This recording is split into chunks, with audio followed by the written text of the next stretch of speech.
마가복음 전체가 몇 장으로 되어 있습니까? 예? 16장 아닌가? 16장. 예, 그래서 1장부터 8장은 전반부고 9장부터 16장까지 후반부인데, 이 전반부는 갈릴리가 중심이고 그리고 후반부는 예루살렘이 중심입니다. 자, 이 마가복음이 기록되던 시기는 주후 70년경으로 추산을 합니다. 이 주후 70년이 어느 때였는가? 66년부터 시작된 유대 전쟁이 끝나는 해예요. 이 유대 전쟁, 정말 참혹한 전쟁이에요. 유대인들이 로마에 대해서 항거를 했는데 로마가 막강한 권세를 가지고 이 유대인들을 짓밟은 거죠. 돌 위에 돌이 하나도 남아있지 않은, 다 허물어졌습니다. 유대인이나 초대 그리스도인들이 모두 극심한 고난과 박해를 받던 때, 특별히 64년경에 네로 황제가 그리스도인들을 무섭게 박해를 했어요.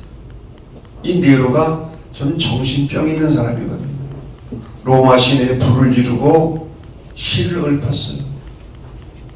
이것이 문제가 되니까 기독교인들에게 죄를 뒤집어 쓰였어요. 그래서 기독교인들을 무섭게 박해를 했는데, 역사적인 기록을 보면은 원형 경기장에다가 기독교인들을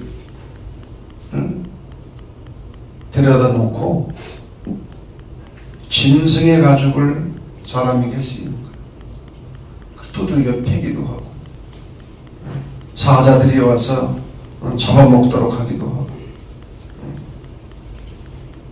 바로 이 네로 황제의 박해 때 베드로와 사도 바울이 순교도 것으로 알려지고 있습니다. 자, 마가복음이 70년경에 기록됐다고 했는데, 그 시기는 한마디로 고난과 박해의 시기였다고 하는 거예요. 그래서 마가복음을 가리켜 박해 문학 혹은 고난의 복음이라고 말합니다. 이런 상황 속에서 마가는 고난의 시대를 살아가고 있는 그리스도인들에게 위로와 소망을 줄 뿐만이 아니라 기쁜 소식, 복음을 전하기 위해서 이 마가복음 복음서를 기록한 거예요. 마가복음에는 수많은 이적들이 소개되고 있어요. 18개나 들어있는데, 귀신을 내쫓으신 이적, 병자들을 고치신 이적, 자연 법칙을 초월하신 이적, 죽은 자를 살리신 이적.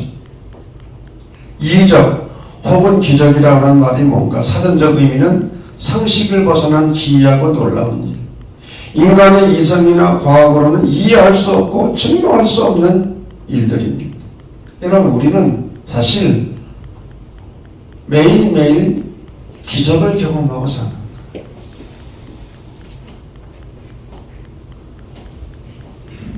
겨우내 동안 꽁꽁 얼어붙었던 정말 죽은 것 같은 그런 잔디에서 싹이 나고 있어.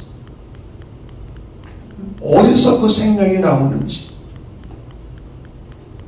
저는 우주를 생각할 때 정말 신기한 것 가운데 하나는 모든 별들이 다 동그라요. 아, 왜 그래? 어떻게 동그라요? 지구를 비롯해서 달, 태양뿐만 아니라 그 밤하늘에 있는 수많은 별들이 다 동그라요. 빛이 일주일 지구를 7바퀴 반을 똑딱하는 순간 7바퀴 반을 도는 거야. 그런데 이 빛이 1억 년을 가, 200억 년을 가도 우주 끝이 안 나. 지금 놀라지도 않는 거죠? 이게 이해가 안 되니까. 아니, 그 빠른 빛이 200억 년을 가도 빛이 이 우주 끝이 안 나오니 이게 우주가 얼마나 넓은가요? 여러분, 인간의 이성으로는 이해가 되지 않아. 증명이 안 돼. 여러분 성서에도 많은 이적들이 나오는데 이 이적에 대해서 학자들의 여러 가지 견해가 있어요. 첫째는 신화다. 신화. 인간이 꾸며낸 이야기라는 역사성이요. 독일의 신학자였던 불트만 같은 분은 그래서 복음서에서 신화적인 요소들을 다 제거해야 된다. 그래서 비신화화해야 된다. 1960년대에 이 말을 해가지고 그냥 세상을 그때 신학계를 발칵 뒤집어 놨어요. 아니 성서에 있는 이런 기적이 다 신화라고 하니 예? 지금도 그렇게 믿는 사람들이 있어요. 두 번째, 초대교회 산물이다. 저자가 초대교회를 위해서 신앙 고백적으로 기록했다는 게 초대교회 산물이다. 세 번째로는 의미에 관심을 두고 재해석을 해야 된다. 이거는 홍성국이라는 사람의 견해입니다. 역사적 사실을 바탕으로 해서 의미를 재해석해. 신화가 아니라 역사적 사실을 근거로 해서 이 의미를 오늘날 현대인들에게 재해석을 해줘야 돼요. 오늘 제 설교도 사실은 재해석이에요. 재해석.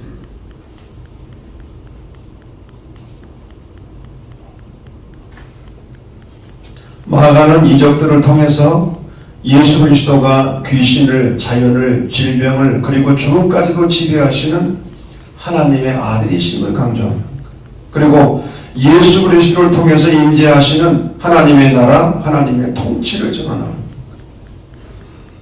이런 이적들을 통해서 가까이 오고 있는 하나님의 나라, 하나님의 통치를 증언하고 있는 거예요. 오늘의 성경 본문은 예수님께서 귀신 들린 사람을 고치시는 이야기입니다. 예수님과 제자들이 함께 갈릴리 호수를 건너 고라사인의 지방에 가시게 됩니다. 이 지역은 유대인들이 저주하고 가기를 꺼려하는 이방인의 땅이었습니다. 더욱이 그곳은 유대인들이 증오하는, 혐오하는 돼지를 치는 가난한 지역이었습니다. 이곳은 석회암 동굴이 발달했고 그 동굴은 무덤으로 사용되어져 왔습니다. 그런데 이 동굴에 한 사람이 살고 있는 거예요. 그 사람은 귀신 들린 사람이었어요. 여기서 귀신 들린 사람이란 정신병자를 의미하는 게 아니에요. 악령이나 사탄에 사로잡힌 사람을 의미합니다. 이 사람은 가정에 있을 때 소리를 지릅니다. 그래서 쇠고랑을 채우니까 다 끊어버리는 거예요. 워낙 힘이 세고 난폭해서 가정을 뛰쳐나와서 공동묘지에서 생활을 하고 있는 거예요. 이 귀신 들린 사람은 사람이 사는 곳이 아니라 죽은 사람들이 있는 무덤에서 살았다고 하는 것은 이웃과의 관계가 완전히 단절돼요. 관계가 끊어진 거예요. 이 귀신 들린 사람은 소리를 지르고 돌로 자기 몸을 상해했습니다. 자기 학대를 한 거예요. 예수님께서 이 귀신 들린 사람에게 물으셨어요. 네 이름이 뭐냐? 그랬더니 이 사람이 대답하기를 군대입니다. 군대라고 하는 말은 헬라어로 레기온인데 이 말은 로마의 로마 군대의 여단 규모를 가리키는 거예요. 여단은 연대와 사단, 그 중간에 있는 규모예요. 아마 수천 명 될 겁니다. 내 이름은 레기온입니다. 인격이 분열된 거예요. 정신이 분열되어 있는 거예요. 우리는 이 귀신 들린 한 인간의 모습 속에서 현대인들의 모습을 발견합니다. 현대인들의 문제는 무엇인가? 저와 여러분의 문제는 무엇인가? 아픔을 가지고 있어. 귀신 들린 사람처럼 나는 아프다고 호소를 해. 육체뿐만 아니라 내면의 아픔과 상처가 있으니 그래서 아프다고 소리를 질러요. 여러분, 우리 가운데 육체적으로나 정신적으로나 영적으로 100% 건강한 사람 별로 없어요. 여러분, 누가 헛소리를 한다든지 이상한 행동을 하면 아, 저 사람이 아프다고 표현하는구나, 그렇게 생각하면 돼. 남편이나 아내가 또 자식이 속을 썩이면 아, 저가 좀 아파서 그렇지. 한번 따라해보세요. 아파서 그렇지. 그러면 불쌍한 마음이 드는 거지. 아픔, 병은 자기 마음대로 안 되는 거예요. 누가 아프고 싶어서 아파.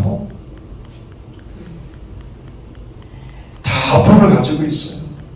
여러분, 저도 아픔이 있을까 없을까요? 다시 물어보겠어요. 아픔이 있을까 있을까?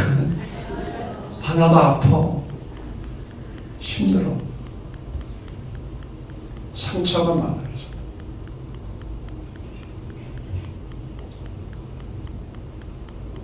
걸어서 과잉인만 아픈 게 아니에요. 다 아파. 현대인은 외롭습니다. 사람들이 많은 것 같은데 속마음을 나눌 만한 사람이 별로 없어요. 그래서 누가 군중 속의 고독을 말했습니다. 군중 속의 고독. 외로워요. 주위에 사람이 있는 것 같은데 외로워. 남편이 있고 아내가 있는데도 외로워. 한국인의 95% 넘는 사람들이 다 열등감을 가지고 있어. 왜? 나보다 다 잘났거든. 잘난 사람들이 얼마나 많아. 현대인은 삶의 무의미성과 공허를 경험합니다. 무엇을 해도 만족이 없어요. 한평생 열심히 살았는데 속이 텅 비었어요. 텅 비었어. 이게 뭔가? 이게 인생인가?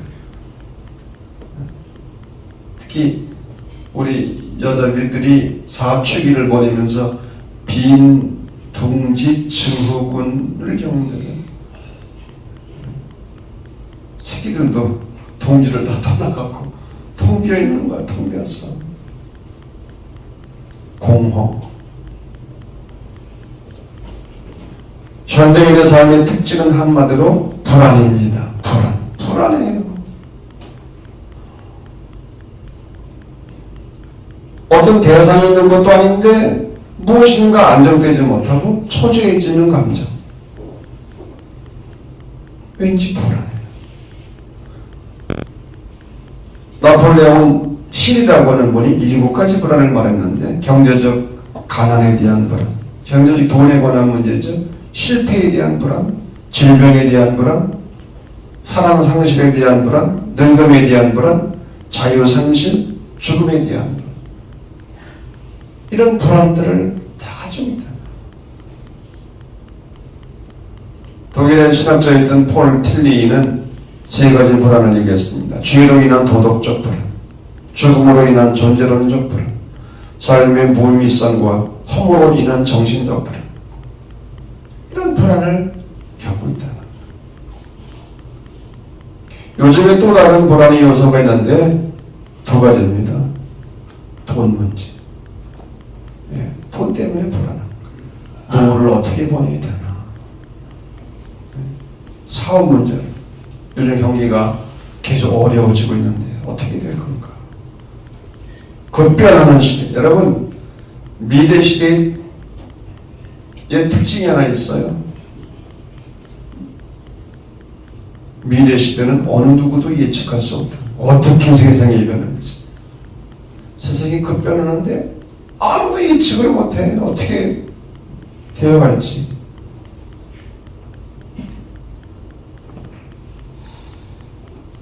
걸어서 광인의 모습은 오늘날 저와 여러분 그리고 현대인들의 모습이라고 하는 거예요.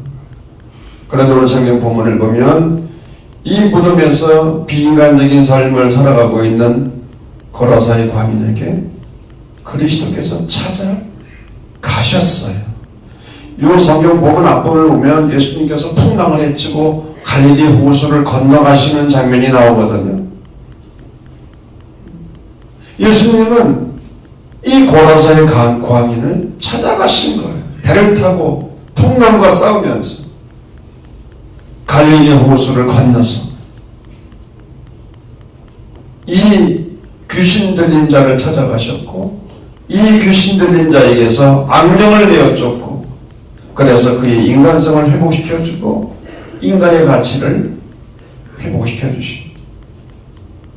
예수님은 이 한 사람을 고치기 위해서 무려 2,000마리나 되는 돼지떼를 희생시켰습니다. 귀신 들린 자 속에 있던 군대 귀신이 이 돼지떼 속으로 들어가게 해달라고 사정을 한 거예요. 여러분, 돼지 2,000마리면 값이 얼마입니까? 요즘 돼지 한 마리 값이 얼마예요? 잘 모르겠어요, 저는. 50만 원만 줘도 제 계산해 보니까 10억이 넘더라고요, 10억. 주님은 한 영혼을 구원하시기 위해서 값비싼 대가를 지불하십니다. 여러분, 오늘날 현대인들이 가지고 있는 이 많은 문제들을 해결하기 위해서는 어떻게 해야 될 겁니까? 좋은 의사를 만나야 됩니다. 할렐루야. 여러분, 병을 고치려면 좋은 의사를 만나야 돼요. 그리고 그 의사를 믿어야 돼요. 그 의사 앞에 비밀이 없어야 돼요. 다 내놓아야 돼요. 심지어 생명까지도 맡겨야 돼요. 그래서 수술을 받기 전에 죽어도 이기는 제기하지 않겠다고 각서를 쓰잖아요. 환자가 의사를 믿지 않으면 치료할 수 없는 거예요. 현대인들이 가지고 있는 병을 고치려면 만명의 의사이신 예수 그리스도를 만나야 합니다. 예수 그리스도는 병든 인간, 병든 역사, 병든 자연을 치유하시는 의사시기 때문에 위대하신 의사이신 예수님을 통해서 치유를 받기 위해서는 그리스도를 믿어야 돼요.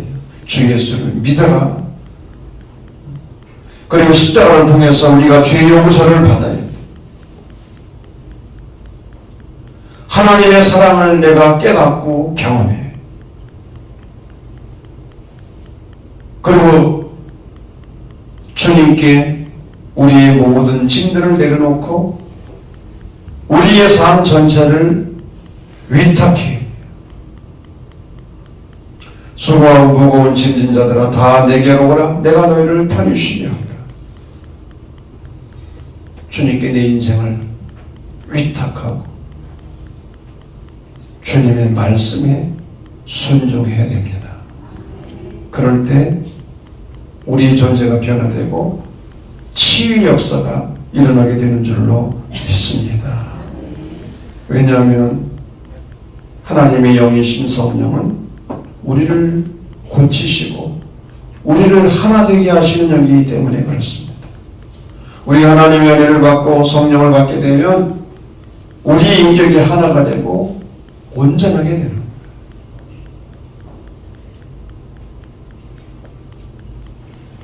더 나아가서 속마음을 깊이 나눌 수 있는 소그룹을 가지고 있어요.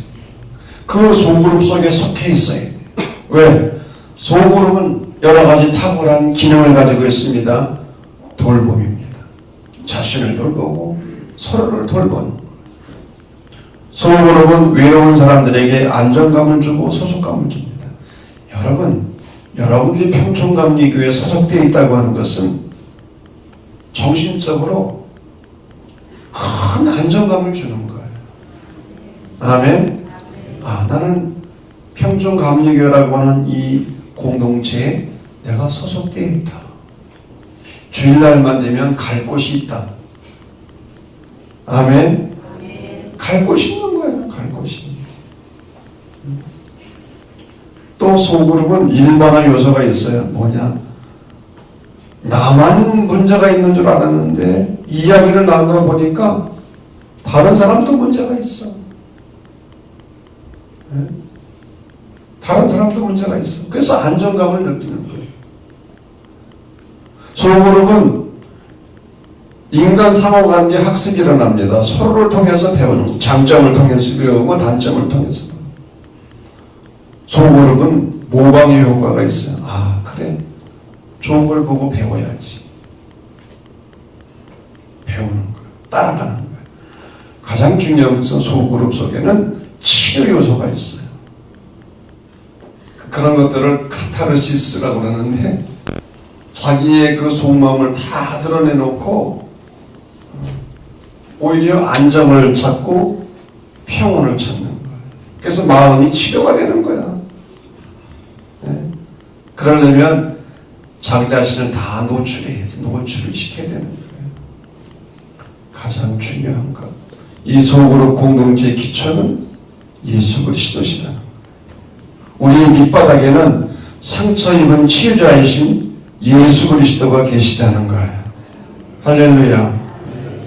우리 공동체 밑바닥에는 주님이 계시고 상처 입은 치유자이시. 여러분, 예수님만큼 상처 입으신 분이 어디 있어요? 예수님만큼 멸시와 천대와 조롱을 받으신 분이 어디 있고, 예수님만큼 고난을 받으신 분이 어디 있고, 예수님은 인자는 머리를 곧 쫓아온다. 예수님만큼 가난한 삶을 사신 분이 어디 있어요? 우리의 공동체 밑바닥에는 상처 입은 치유자이신 그리스도가 계십니다. 그래서 그 공동체 안에서 치유가 일어나는 거예요. 우리 순례하는 하나님 백성인 우리 평촌공동체가 바로 치유와 회복의 역사가 일어나는 아름다운 공동체가 되기를 간절히 바랍니다. 군대 교신을 들렸다가 그리스도를 통해서 치유를 경험한 사람은 예수님을 따라가기를 원했어요. 그러나 예수님은 허락지 않으셨어요. 그 사람을 가정으로 돌려보내시면서 말씀하셨습니다. 집으로 돌아가. 주께서 네게 어떻게 큰 일을 행하사 너를 불쌍히 여기신 것을 네 가족에게 알리라. 가서 전하라는 거예요. 정인의 삶을 살라는 거예요. 이것이 주님을 만나 구원을 얻고 치유를 경험한 자의 삶이어야 하는 교회가 세상을 향하여 감당해야 할 두 가지 사명이 있습니다. 선교와 봉사입니다. 가서 제자 삼으라.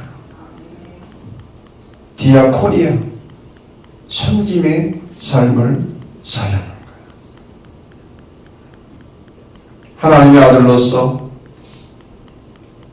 능력이 있으신 예수 그리스도를 통하여 병든 인간, 병든 사회가 치유받고 하나님의 나라가 내 마음속에, 내 가정에, 우리 평촌감리교회 안에, 그리고 이 땅 위에 세워지기를 주의 이름으로 간절히 축원합니다.